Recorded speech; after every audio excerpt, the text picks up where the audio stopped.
Hi guys, ever since I reviewed the fantastic Viltrox 135 lab lens, I have wanted to put it against the other two 135 f1.8s for the Sony E-mount system. This is the G Master, the Sony G Master 1.8 135, and this is the Samyang / Rokinon 135 f1.8. Let's see how they do against each other.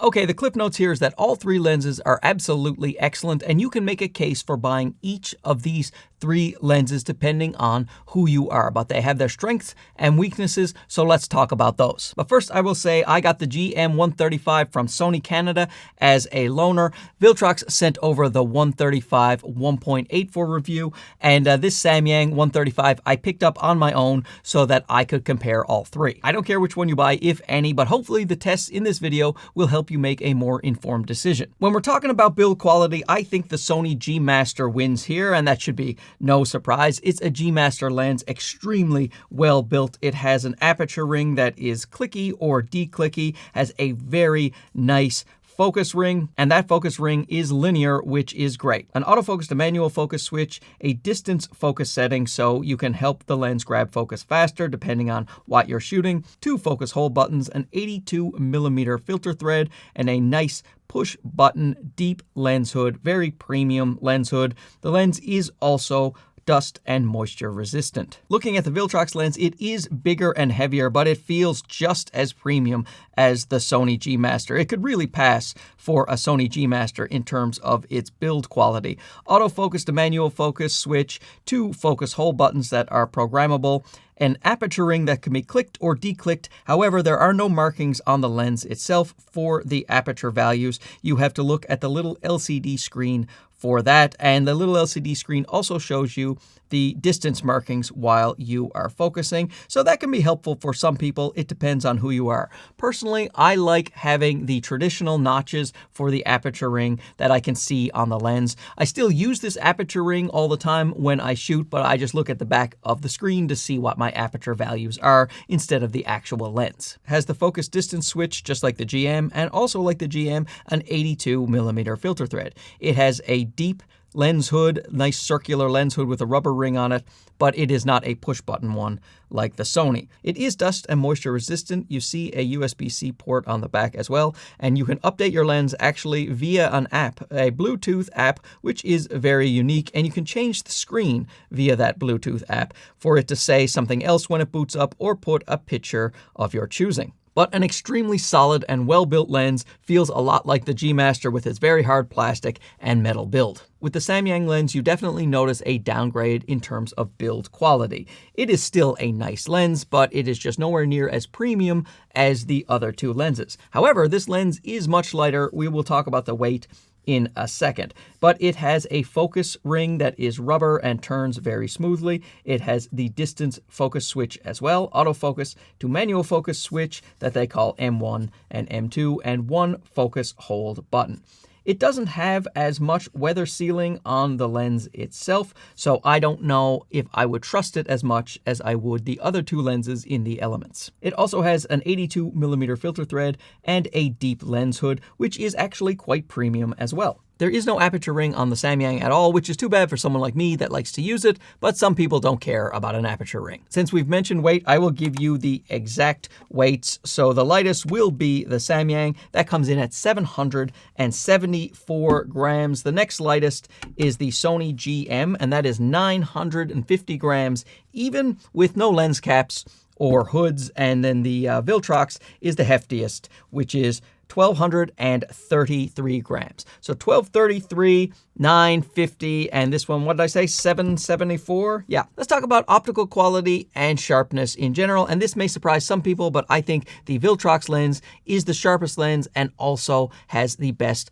optical quality. When you take a look at two photos side by side, you zoom in 200%, you're pixel peeping, you will see that the Viltrox is the sharper lens, but more than that, there is more tonality, there is more contrast. So you look at the different type of colors in the skin, the textures, there's just more richness, there's more color information, and I think the overall image quality looks better. When you compare the Viltrox to the GM lens, now you'll see the sharpness is even more apparent on the Viltrox lens versus the Sony. However, I think the optical quality is about on par. I like the way that the image looks, the way the contrast is held with the Sony GM lens versus the Viltrox. I think they are both excellent performers, as good as it gets in terms of the actual image quality. With the Samyang compared to the GM, you will see the Samyang actually is a bit of a sharper lens. Once again, I don't prefer the image quality overall coming out of the Samyang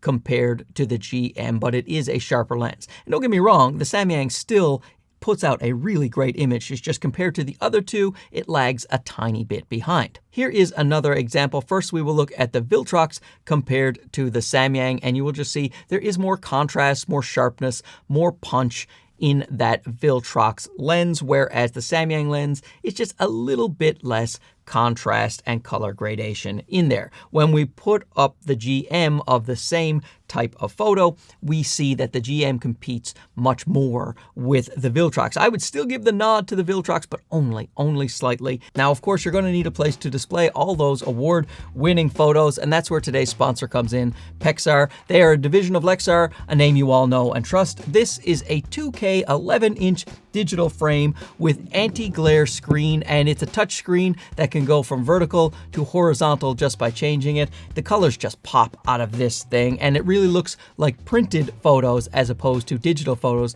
with that anti-reflective screen. You can add photos through a Windows PC or just plug in a USB-C stick or an SD card right to the back. But by far, my favorite way to add photos is using my phone through the free Framio app. Just open up the app, allow access to your photos, pick the one you want, then just zip it over. You can add a little caption if you want. Handsome. We speak the truth here on this channel, and then you can line up the photo to where it's perfect for vertical and horizontal and send that over. Now it appears on the frame right here, and you can actually react to this if you want. So my reaction is I love it because this is a handsome man. And the person who sent the photo, because you can add other people to your Framio app, they can see the reaction that you had right there in the history. There is Mark Bennett loving that photo of Mark Bennett. The frame is Wi-Fi enabled and has 32 gigs of memory, so you can store photos and videos up to 2K resolution. Now, of course, this makes a great gift because you can give it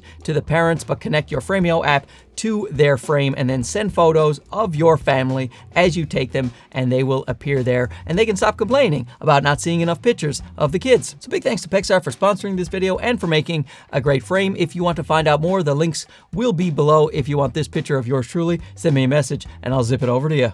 With bokeh and bokeh balls, this is dealer's choice, whichever one you prefer, because I can't pick a favorite between the three. They all just render the backgrounds wonderfully. Originally, I thought that the Viltrox, the backgrounds weren't quite as smooth as the Sony GM in my initial tests, but I have changed my mind on that, and they seem just as good as the Sony in terms of the background separation. And the Samyang also, like there were photos, I thought the Samyang had the best background. Other photos, I thought it was a Viltrox. Other ones, I thought it was the Sony. They all look so great. It is hard to even distinguish the background out of focus areas of the three lenses. And speaking of not being able to distinguish, the bokeh balls, just the fairy lights, it's almost identical. There is no onion ringing, no halo. It is just super clean, wonderful balls on all three lenses. When you stop them down to f4, you can start to see those iris blades, and maybe the GM, it's a hair rounder of those iris blades when you stop it down to f4, but again, pretty similar. In terms of autofocus, all three lenses perform really well when it comes to what they are designed for. Most people will be using these lenses as portrait lenses, and when you're in photo mode and you are shooting portraits, you will find that the autofocus is snappy and doesn't hesitate, grabs the subject very well, eye tracking, no problem at all for all three lenses. When you start stressing the lenses is when you will see a little bit of a difference. I was shooting some video in some lower light conditions, and the Sony GM is amazing. It's just snapping focus, no problem. It doesn't care that it's a low light situation, instant autofocus. The Viltrox is not far behind, but it is a bit slower than the Sony when it comes to autofocusing in video in lower light. So the Sony definitely gets the win here, and the Samyang was the slowest to focus in that situation. Now, the focus racking was quite smooth. It was very pleasing, but it certainly wasn't as fast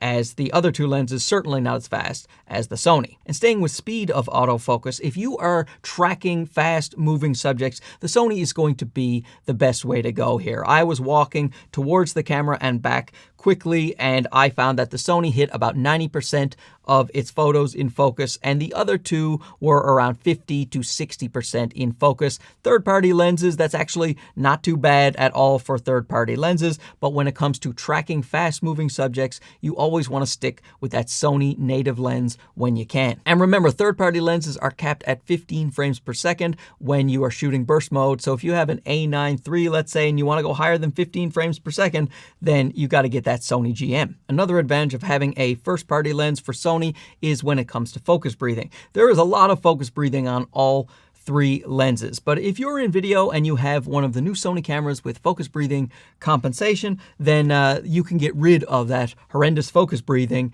in video on the Sony GM. Third-party lenses, they can't have that focus breathing compensation applied, so you are stuck with that. I don't know how many people are using these for video and long focus pulls, but if you are, you're going to notice that focus breathing. With flare and ghosting, I put these three lenses in the worst possible situation, just a blob of sun streaming straight into the lenses with no lens caps. And the Viltrox and Sony performed about the same. If anything, the Viltrox was the best here, which is, again, a bit of a surprise seeing how Sony uses such great coatings on their GM lenses. But this is a premium Viltrox lens using premium coatings, so it did a really great job. The Samyang, it wasn't bad, but it did fall behind when it came to trying to control all of that glare. Here's a more practical example that you can see. If you look at this street light, the Sony and the Viltrox are pretty much the same, but you see a bit of a strange ring around the street light when it comes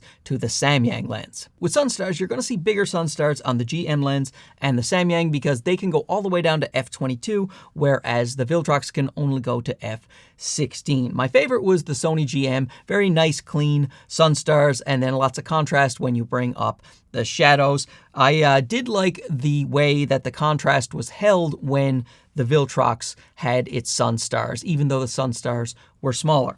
Whereas the Samyang did have impressive Sunstars, but once again, that lack of contrast comes into play when you're comparing it to these other two lenses. With lateral chromatic aberration and longitudinal chromatic aberration, the great news is that all three lenses are excellent at suppressing chromatic aberration. If you're stopped all the way down to f1.8, you may see a little bit of the longitudinal chromatic aberration. That is the color fringing on the areas that are in the foreground out of focus and the background out of focus, but only at about f1.8 and just a little tiny bit. The G Master was the best at this in my test. You can barely see any at all, whereas you see a little bit with the Viltrox and the Samyang. Stop it down just to f2.8 and it is completely gone. Regular lateral chromatic aberration I don't think is an issue with all three lenses, so superb job there, guys. With vignette and distortion, most people don't consider these things much of an issue anymore because you can correct them in post so easily, and often there's just a Lightroom profile that corrects them automatically for you. However, if you're not using any kind of profile, you don't want to do any corrections,